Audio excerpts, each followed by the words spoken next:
সাতক্ষীরা জেলার শ্যামনগর উপজেলা নির্বাহী অফিসার মোসাম্মদ রনি খাতুনের বদলি আদেশ প্রত্যাহারের দাবিতে 14 সেপ্টেম্বর রোববার সকাল 11টায় শ্যামনগর উপজেলার পরিষদ চত্বরে শ্যামনগর উপজেলার সর্বস্তরের জনগণ মানববন্ধনের আয়োজন করেন।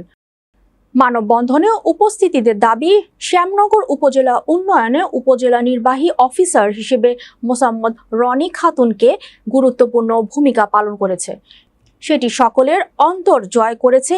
এটা ছাড়া শ্যামনগরের উন্নয়নে তিনি গুরুত্বপূর্ণ ভূমিকা পালন করেছে। শ্যামনগর উপজেলা ইউনিয়নে ইউএনও মোসাম্মদ রনি খাতুনকে পুনরায় পেতে এ মানববন্ধন করেন।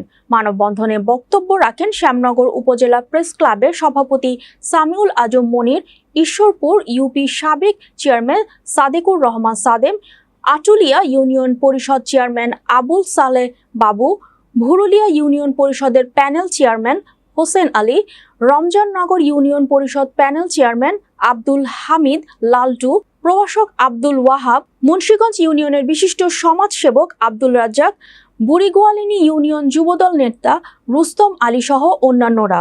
সমগ্র অনুষ্ঠানটি সঞ্চালনা করেন সিডিও ইউথ টিমের অন্যতম স্বেচ্ছাসেবক হাফিজুর রহমান হাফিজ।